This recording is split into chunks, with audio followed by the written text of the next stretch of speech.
Welcome student to the class of Zoom class of English 001। तो आज हम इंशाल्लाह रीड आउट करेंगे और समझेंगे लेक्चर नंबर 3।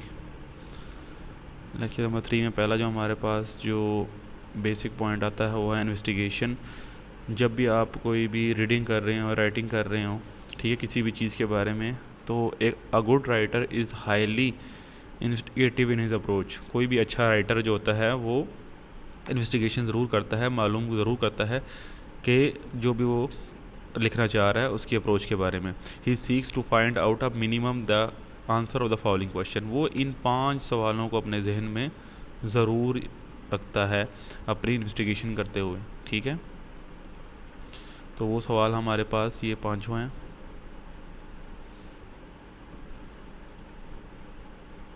ठीक है, वो है who, what, where and Y.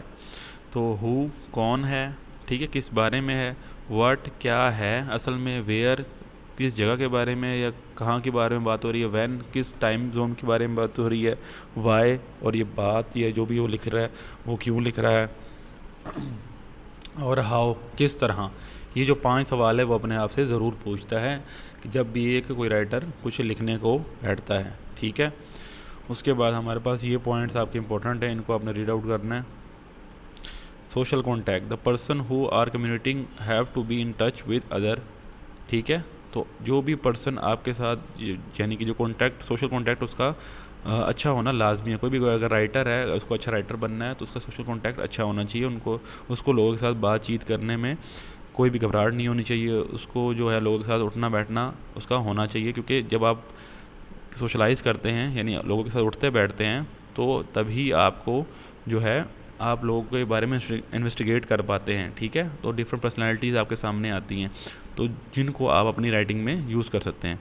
उसके बाद आता है common medium, both parties must share a common language और मीन्स ऑफ कम्युनिकेशन, ठीक है। तो जब भी आप कम्युनिकेशन करते हैं किसी के साथ तो आपको ये मेक श्योर करना होता है कि सिर्फ आप ही ना बोलें या सिर्फ आप ही ना सुने, बल्कि दोनों तरफ से इक्वली बात हो, दोनों तरफ से आपकी जो है बातचीत होनी चाहिए। आप सुने भी और अपना पॉइंट ऑफ व्यू भी रखें, उससे आपकी कम्युनिकेशन स्किल्स बेहतर होती हैं। ट्रांसमिशन, तीसरा पॉइंट हमारे पास, the message has to be imparted clearly. तो जो भी आप बात करना चाह रहे हैं कोशिश करें उसको घुमा फिरा के ना करें कन्वर्सेशन के दौरान, और उसको क्या करें आप क्लियरली, मेन जो मुद्दा है आपकी बात का उसको आप लोग करें। उसके बाद understanding, the message has to be received properly understood and interpreted, ठीक है।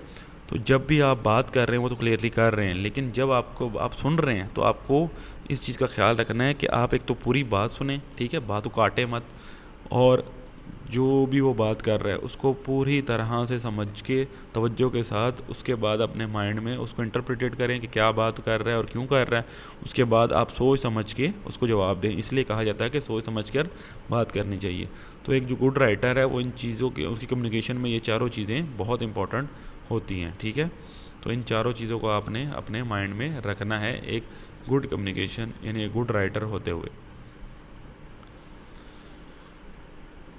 तो ये चारों पॉइंट मैंने आपको हाईलाइट कर दिए, इन चारों पॉइंट को आपने अपने जहन में रखना है। उसके बाद हमारे पास आ जाता है प्लम्बर स्पेशलिस्ट, और ये प्लम्बर वगैरह जो स्टोरी टाइप दी गई है, ठीक है। इसमें आपने क्या करना है, in the following example probably specialist was a dream writer that's why his message was failed. तो एक ड्रीम राइटर जो होता है वो हमेशा उसका मैसेज होता है वो फेल होता है, क्योंकि वो हमेशा ख्यालों में रहता है, ख्यालों गुमान में रहता है, ठीक है, प्रेजेंट नहीं होता अपनी जगह पे। इस वजह से वो एक ड्रीम राइटर और रियलिटी जो राइटर होता है उसके बीच में डिफरेंस बता रहा है आपको, तो इसको आपने रीड आउट कर लेना है। ये इतना इंपॉर्टेंट नहीं है कुछ, ये बस एक्सरसाइज टाइप है आप। उसके बाद आता है हमारे पास लेक्चर नंबर 4। लेक्चर नंबर 4 है हमारे पास क्वालिटीज़ ऑफ गुड राइटिंग। तो सबसे पहला जो पॉइंट हमारे पास मेन पॉइंट है इस क्वालिटीज़ ऑफ गुड राइटिंग में वो है to express a clear point, ठीक है। अपना जो भी आपका पॉइंट है वो क्लियर होना चाहिए आपको, और उसको आपको एक्सप्रेस करना आना चाहिए। It means to convey the writer's main idea, और in the case of descriptive writing the significance of the object, ठीक है। या तो आप अपना मेन आइडिया जो है वो प्रेजेंट करें, जो मुद्दे की बात है आपकी, जो मेन बात है आपको वो करनी चाहिए, उसको घुमाना फिराना नहीं चाहिए। और अगर आप डिस्क्रिप्टिव राइटिंग कर रहे हैं तो आपको जो आपका ऑब्जेक्ट है या पर्सन है या प्लेस है, यानी अगर आप किसी जगह के बारे में लिख रहे हैं, किसी चीज़ के बारे में लिख रहे हैं या किसी इंसान के बारे में लिख रहे हैं, तो आपको इसकी इम्पोर्टेंस बतानी होगी, ठीक है, कि वो क्यों आप उसके बारे में बात करना चाह रहे हो, ठीक है, या कोई वो जगह है उसकी इम्पोर्टेंस हो गई, वो हिस्टोरिकली प्लेस है, या कोई पर्सन है जो बहुत बड़ा इंसान है, ठीक है, उसकी कोई पॉलिटिकल हो सकता है, कोई और भी किसी फील्ड में भी आप जो पर्सन है उसकी आप सिग्निफिकेंस बता, यानी उसकी इम्पोर्टेंस बता सकते हो आप। कोई ऑब्जेक्ट है, कोई चीज़ है, वो किस तरह से फ़ायदेमंद है, किस तरह से नुकसानदेह है, तो सबसे पहले आपने उसकी इम्पोर्टेंस यानी उसका फ़ायदा बताना है, ठीक है। In other words an attentive reader should be able to grasp the writer's purpose, ठीक है। जब भी कोई राइटर जो रीडिंग कर रहा होता है, वो राइटर का जो मेन आइडिया होता है कि उसने ये लिखा क्यों है, किस वजह से, या कोई टॉपिक है उस चीज़ का, उसकी तरफ अपनी सारी अटेंशन ड्रॉ करता है, ठीक है। सेकंड पॉइंट हमारे पास जो आता है मेनली, वो आता है to the tightly structure means, ठीक है। टू टाइटली स्ट्रक्चर मीन्स यानी जो स्ट्रक्चर है राइटिंग का वो आपने समझना है। राइटिंग शुड कंटेन लॉजिकल और associative connection and transitions which clearly express the relationship of the ideas describe, ठीक है। तो हमने ये तो पढ़ लिया कि हमने अपना मेन आइडिया जो है वो सबसे पहले या जर्नली मेन आइडिया को हमने कन्वे करना है, ठीक है। तो एज अ राइटर आपको जब भी आप अपना मेन आइडिया या मेन टॉपिक जो है आप कन्वे कर रहे हो, तो आपको उसमें लॉजिकल होना लाजमी है, ठीक है। इलॉजिकल बातें आप उसमें नहीं कर सकते, यानी ख्याली पुलाव उसमें आप नहीं बना सकते, ठीक है। आप उसमें कोशिश करें कि आप लॉजिकल बातें करें, और जो भी रीडर इसको रीड करेगा उसके साथ एक कनेक्शन बनाने की कोशिश करें, ताकि वो आपकी बात को समझ सके, यानी आपकी बात की ट्रांसलेशन उसके माइंड में क्लियरली हो सके कि आप क्या बात कर रहे हैं, ठीक है। इसी में आपका रिलेशनशिप बनेगा, इसी में जो रीडर है उसका कनेक्शन बनेगा रीडिंग के साथ, यानी वो आपकी जो भी रिटन फॉर्म में आपने लिखा है उसको आप जो है वो कर सकेगा, ठीक है। तो इसमें आपने मेन पॉइंट को याद रखना है कि ग्रामेटिकली आप बहुत इजी होना चाहिए, जो भी आप लिख रहे हैं वो एक आसान ज़बान में लिखा हो, ठीक है। जो राइटर है उसको चाहिए कि वो उसको आसान ज़बान में और ग्रामर को मद्देनज़र रखते हुए लिखे, ताकि जो रीडर है उसको क्लियरली जो है वो प्रोनाउंस कर सके और क्लियरली अपने आप समझ सके, ठीक है। तो उसको आपने ज़्यादा उसको जो है वो मुश्किल नहीं करना। To be grammatically and syntactically correct means the writing should adhere to the rules of standard American English. तो जब भी आपने लिखाई करनी है, ठीक है, एज अ राइटर आपने अपने दिमाग में ग्रामर को ज़रूर रखना है। अगर आपको ग्रामर नहीं आती तो कभी भी आप एक गुड राइटर नहीं बन सकते, ठीक है।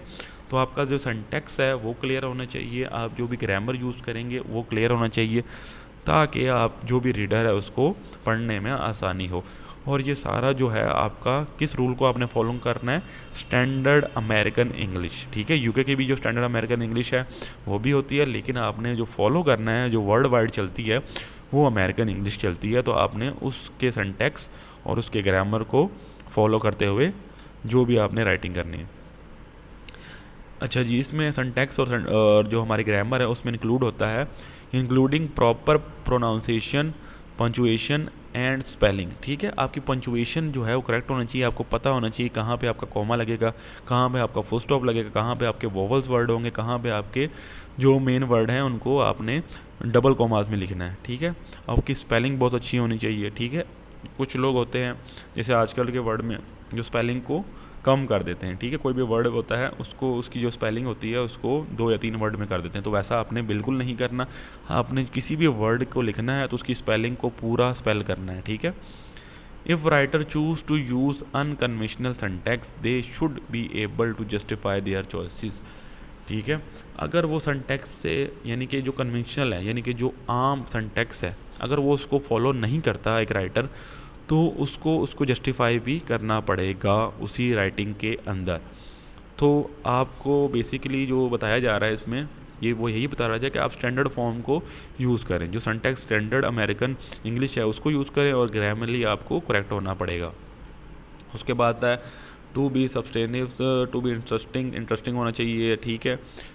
और आपका इंप्रेशन अच्छा होना चाहिए। ये जो पॉइंट्स हैं आपने रीड आउट करने, ठीक है, इसमें तो ना कुछ ख़ास नहीं है। उसके बाद आता है ये जो आपका मेन पॉइंट है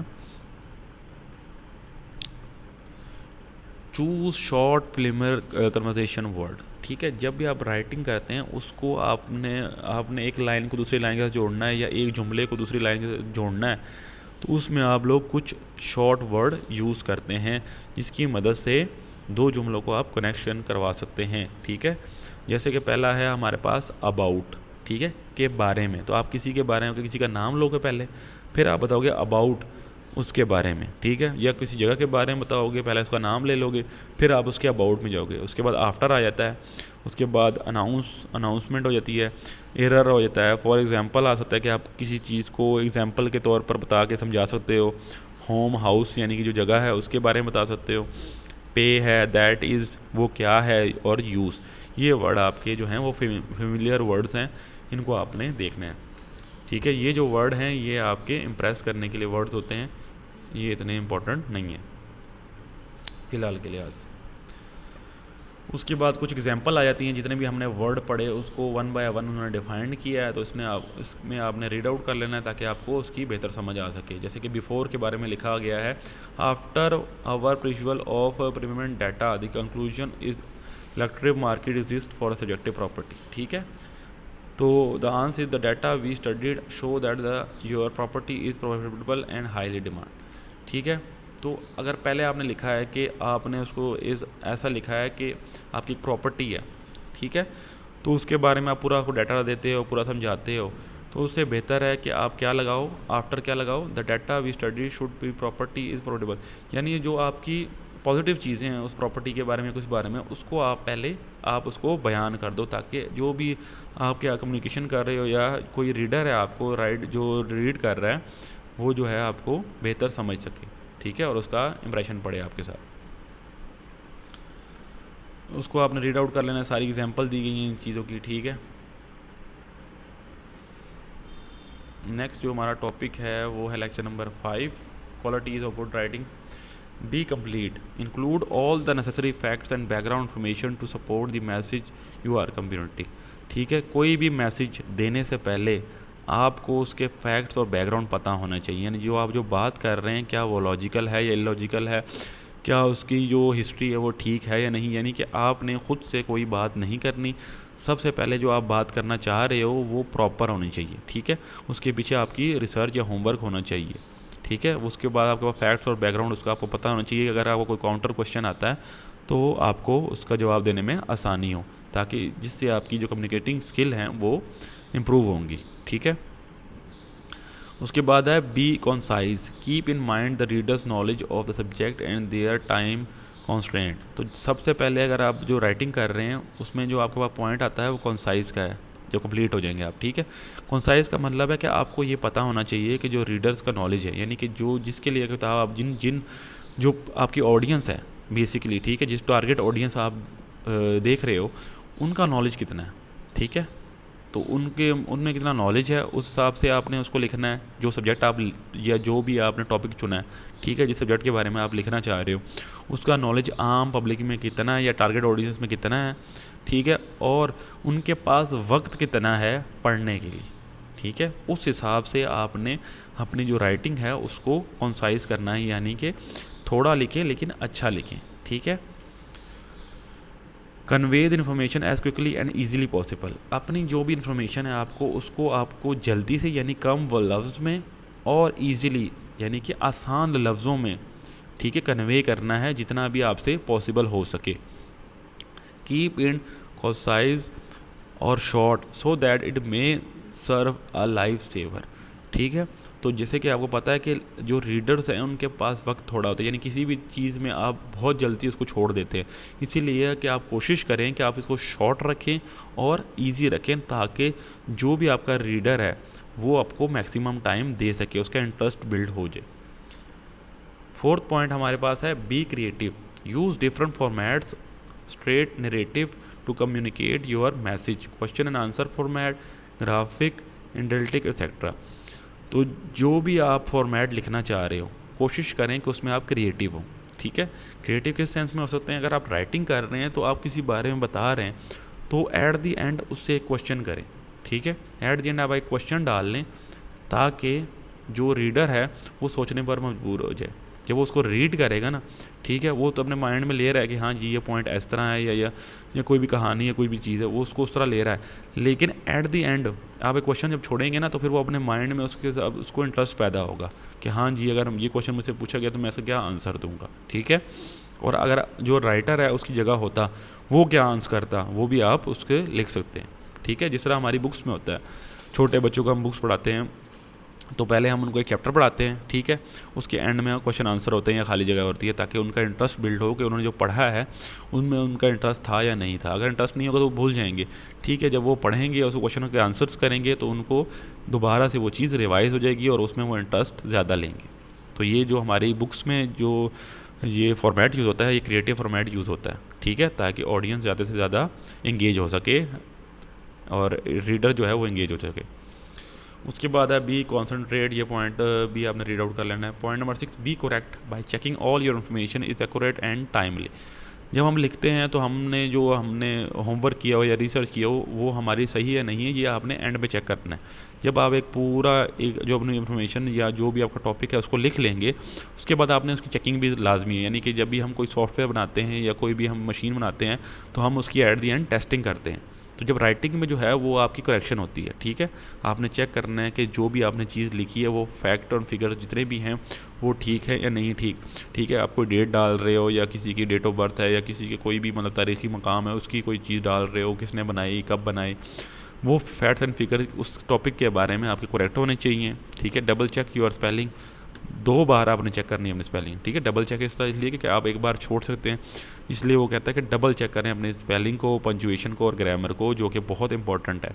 क्योंकि जो रीडर है वो जब रीड करता है तो ज़ाहिर बात है वो स्पेलिंग की मदद से रीड करेगा ना, तो जो आपकी स्टोरी लाइन बनती है वो पंचुएशन और ग्रामर से बनती है। ठीक है, तो स्पेलिंग अच्छी होगी, पंचुएशन ठीक होगी, ग्रामर ठीक होगा, तो आप जो भी स्टोरी कन्वे करना चाह रहे हो, स्टोरी टेलिंग करना चाह रहे हो, वो एक रीडर तक पहुंच पाएगी। तो इस पॉइंट को आपने माइंड में रखना है लाजमी।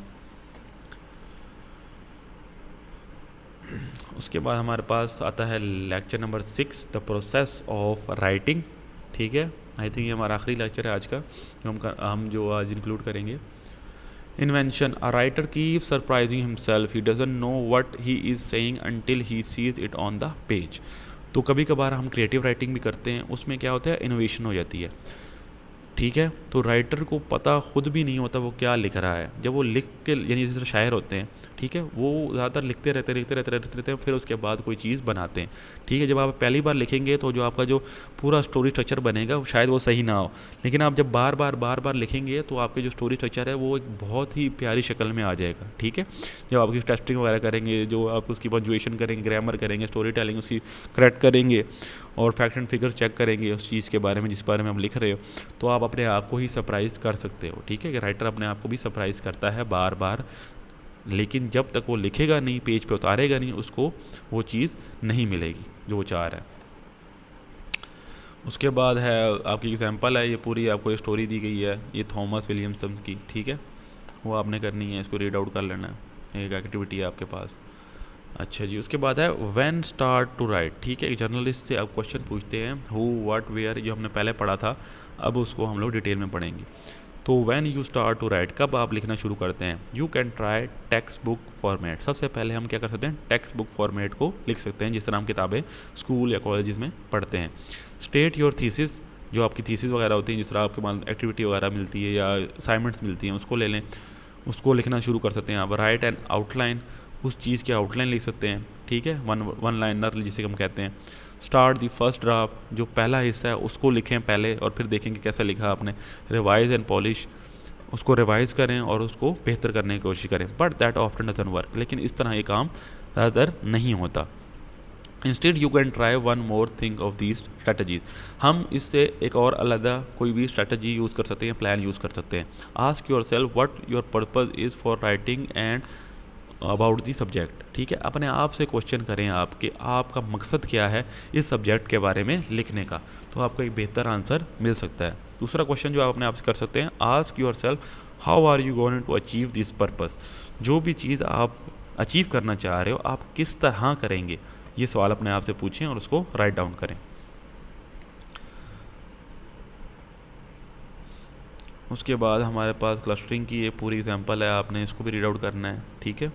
हॉलीडेज़ के बारे में वो सोच रहा है, प्लान एंड प्रिपरेशन क्या है, गुड हॉलीडेज़, बैड हॉलीडेज़, ठीक है। और तो हमारा आज का लेक्चर यहीं तक था। आज हमने 6 लेक्चर तक कर लिया है। इंशाअल्लाह ताला हम अगले लेक्चर में लेक्चर नंबर 7 से स्टार्ट करेंगे। तो आज यहीं तक था। सो अल्लाह हाफिज़।